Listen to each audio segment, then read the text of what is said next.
প্রেম ভালোবাসা। আমি আমার জীবনে কোনোদিন প্রেম করিনি। কিন্তু একটা মেয়েকে ভালোবেসেছিলাম। মনের মতো করে, সারা জীবন পাশে রাখার মতো করে। কিন্তু ওই মেয়েটা বুঝলো না। শেষ পর্যন্ত আমাকে ধোঁকা দিয়ে চলে গেল অন্যের ঘরে। তাতেও কোনো আমি আফসোস করি না।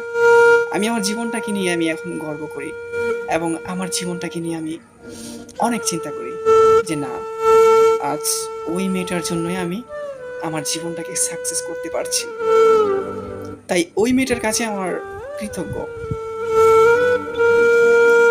ছোট্ট একটা গল্প আপনাদের কাছে শেয়ার করব। আশা করি ভালো লাগবে আপনাদের কাছে। আর সেটা শুধু গল্প না, এটা হচ্ছে আমার বাস্তব জীবনের কাহিনী। একতরফা ভালোবাসা। আমার জীবনে এই গল্পের শুরুটা হয়েছিল সেই শৈশবে, যখন আমি ক্লাস 3-তে পড়তাম। দিনকাল তখন ছিল খুবই স্বচ্ছ আর সুন্দর। মনটা ছিল একদম সরল। অনেক কিছুই বুঝতাম, আবার অনেক কিছুই বুঝতাম না। সে অবুঝ বয়সে ওর সাথে আমার প্রথম পরিচয়। আমাদের গ্রামে ছিল ব্রাক স্কুল, যেখানে সব মিলিয়ে আমরা মাত্র 30 জন পড়তাম। ক্লাস 3 থেকে 5 পর্যন্ত আমরা একসাথে স্কুলে যাওয়া আসা করেছি। তখন আমাদের মধ্যে কোনো গভীর সম্পর্ক ছিল না, কিন্তু এক অদ্ভুত ঘনিষ্ঠতা ছিল। আমরা একসাথে স্কুলে যাওয়া আসা করেছি, একসাথে গান করেছি, আর অনেক কিছু। সে ছোট্ট বয়সে কত খেলাধুলা করেছি। স্কুলের শিক্ষিকা যখন আমাদের কিছু বাড়ি কাজ দিতেন, কাজগুলো কেমন, মানে 15 থেকে 16টি খাতা আমাদের কাছে ছিল। তখন এই খাতার মধ্যে কিছু বাড়ির কাজ লিখে দিতেন। এই কাজগুলো করে এসে আবার স্কুলের শিক্ষিকার কাছে দিতে হয়। তখন সেই কাজগুলো করার জন্য আমাদের কতই না তোড়জোড় ছিল। যদি কাজ শেষ না হতো তবে খুব বকা শুনতে হতো। সেই শাসনের দিনগুলো আর সেই শৈশবের সেই স্মৃতিগুলো আজও খুবই মনে পড়ে। হাই স্কুলে ওঠার পর জীবনের রং বদলাতে শুরু করলো। আমি 6-এ ভর্তি হলাম, কিন্তু ওর মা জেদ ধরলেন ওকে আর পড়াবেন না। ও পড়াশোনার জন্য খুবই পাগল ছিল। কিন্তু প্রায় 4 মাস ওর স্কুলে যাওয়া বন্ধ থাকলো। শেষমেশ এপ্রিল মাসে ওর মা রাজি হলেন, কিন্তু ততদিনে ভর্তির সময় প্রায় শেষ। 1 বছর বিরতি দিয়ে ও যখন 6-এ ভর্তি হলো 2017 সালে, আমি তখন ক্লাস 7-এ। যে ছিল আমার ক্লাসমেট, সে হয়ে গেল আমার জুনিয়র। ঠিক ওই সময় থেকে ওর চোখের ভাষা বদলাতে লাগলো। ও আমার দিকে খুব মায়াবী হয়ে তাকাতো, সবসময় তাকিয়ে থাকতো, সবসময় হাসতো, ইয়ার্কি করতো। আমার বন্ধুরা যখন ওর ব্যাপারে জিজ্ঞাসা করে আমাকে, বলে যে আমাদের স্কুলে ছুটি হলে ওই মেয়েটা তোর পিছু পিছু আসে, কি রে, রিলেশন করছ নাকি মেয়েটার সাথে? তখন আমি অবাক হয়ে বললাম, না দোস্ত, এমন কিছু না, তোরা কি ভাবতেছিস? তারপর আমি আমার বন্ধুদেরকে বললাম, বন্ধু দেখ, এরকম কিছু ভাবিস না, কিন্তু ওই মেয়ের সাথে আমার কি সম্পর্ক থাকবে? তারপর বিশ্বাস করতেছে না। তারপর আমি ওদেরকে বললাম, দোস্ত একটু বোঝার চেষ্টা কর। তারপর আমি বিষয়টা একটু ভেবে দেখলাম, সত্যি কি এই মেয়ে আমাকে পছন্দ করে, নাকি অন্য কিছু চলতেছে ওর মধ্যে। কয়েকদিন একটু ভাবলাম বিষয়টা কি। তারপর দেখি না, আসলে তো ও আমাকে দেখে হাসবে। ওর সে মিষ্টিমাখা হাসি আর মায়াবী চেহারার মায়া আমি অজান্তে পড়ে গেলাম। আমি ওকে পাগলের মতো ভালোবাসতে শুরু করলাম। স্কুল ছুটি হলে ওকে একটা নজর দেখার জন্য প্রতিদিন আমাদের গ্রামে উত্তর থেকে দক্ষিণ ঘুরে বেড়াতাম। এবং তার বাড়ির পাশেও, আশেপাশেও, খাইতে লইতে, ঘুমাইতে, পড়ার টেবিলে শুধু ওকে নিয়ে ভাবতাম। ওকে ওকে হঠাৎ কোথাও দেখলে যেন আমার পুরো হৃৎপিণ্ড কেঁপে ওঠে। এমনকি ঘুমের মধ্যে ওকে নিয়ে স্বপ্ন যেতাম। দূর দেশে একসাথে ঘুরতে গিয়েছি, স্কুলে স্কুলে ক্লাসে একসাথে বসে গান করি, আরো অনেক কিছু, যা আমার মন ধীরে ধীরে ওর উপর আসক্ত হয়ে পড়ে। সারাক্ষণ যেন আমার ভাবনাটা শুধু ওকে নিয়ে। পড়ার টেবিলে যখন বসে পড়তাম, তখন মা বাবা পাশে থাকতো। ওনাদের আড়ালে ঠিক মতো না পড়ে শুধু মুখ নাড়াতাম আর মনে মনে ওর কথা ভাবতাম। আমার মনের কথাটা ওকে অনেকবার বলার চেষ্টা করেছি, কিন্তু পারিনি। যে সময় বলতে যাই, তখনই কেউ না কেউ ওর পাশে থাকে। আর যে সময় ওকে একা পায়, তখন আর মনে সাহস থাকে না, মনে শুধু একটাই ভয়, যদি আবার রেগে যায়। কোনোদিন তো বলতেই পারিনি, কিন্তু আমার আকার ইঙ্গিত এবং কথার বাজে সে বুঝতে পেরেছে যে আমি ওকে কতটা পছন্দ করি। দেখতে দেখতে 1 বছর চলে গেল, চলে আসলো 2018 সাল। ও খুব ভালো করে জানতো যে আমি ওকে কতটা পছন্দ করি। যখন সে বুঝতে পেরেছে আমি ওকে পছন্দ করি, তখন আমার ভালোবাসার মূল্য দেওয়ার বদলে আমায় অবহেলা করতে শুরু করলো। ও আমার সামনে অন্য ছেলেদের সাথে হাসতো, মিশতো, যেন আমায় কষ্ট দেওয়াটাই ছিল তার আনন্দ। সবচেয়ে বড় আঘাতটা তখনই পেলাম যখন আমি জানতে পারলাম যে আমার এত বছরের খাঁটি ভালোবাসা অপেক্ষা করে ও অন্য একটা ছেলের সাথে প্রেমের সম্পর্কে জড়িয়েছে।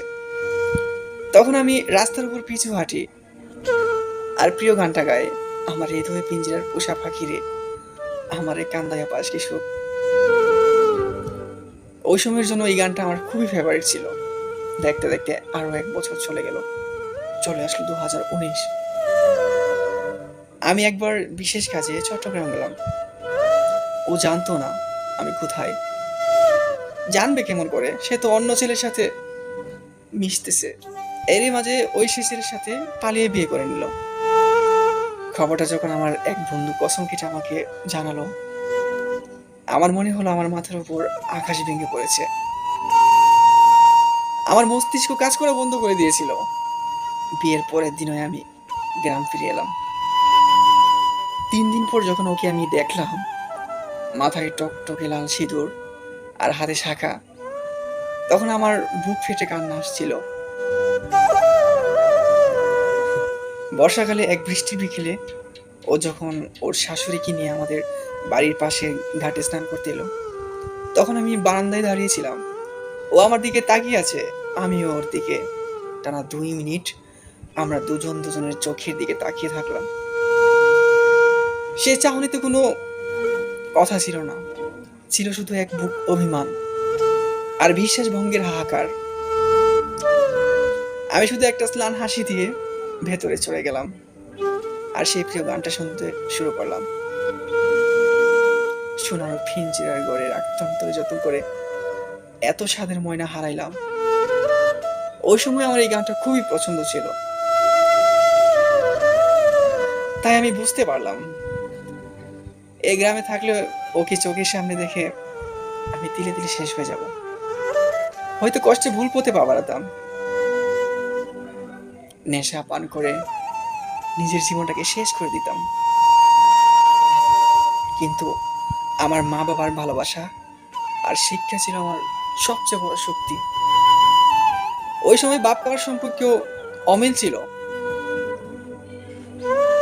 তাই নিজেকে সামলাতে এবং ওকে ভুলার জন্য আমি ঘর ছাড়লাম। 27 নভেম্বর 2019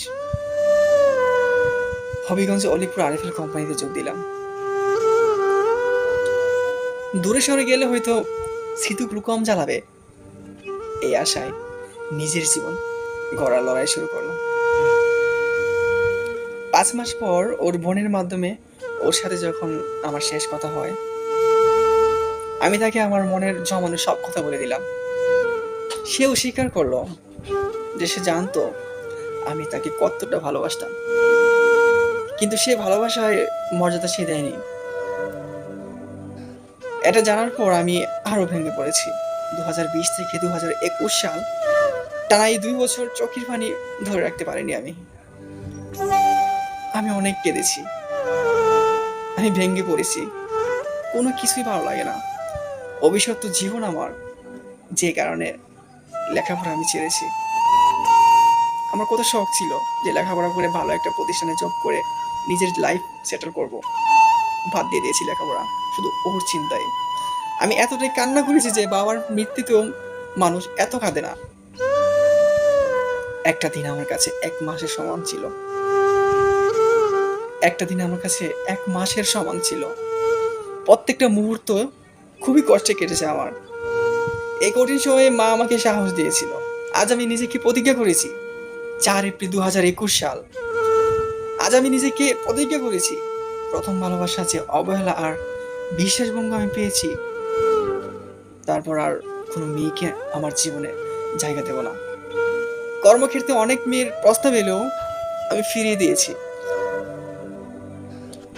আমি আজ সুখী আছি। আমার এখন একমাত্র লক্ষ্য নিজের কেরিয়ার গড়া, মা বাবার মুখে হাসি ফোটানো। আমি ওকেও কথা দিয়েছি, আমি নিজেকে এমন এক উচ্চতা নিয়ে যাব যে আমার বাড়ির ডিজাইনার আমার জীবনযাত্রা দেখে একদিন আফসোস করবে। সে যেন বুঝতে পারে যাকে সে অবহেলা করেছিল সে আজ কতটা সফল। মন থেকে তাকে ভালোবেসেছিলাম, তাই আমি চাই সে সুখে থাকুক।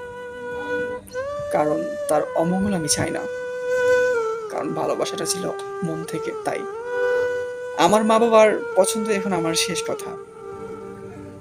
আমি এখন এক নতুন স্বপ্নের পথে এগিয়ে চলেছি, চলছি দয়াময়কে স্মরণ করে। জয় দয়াময়।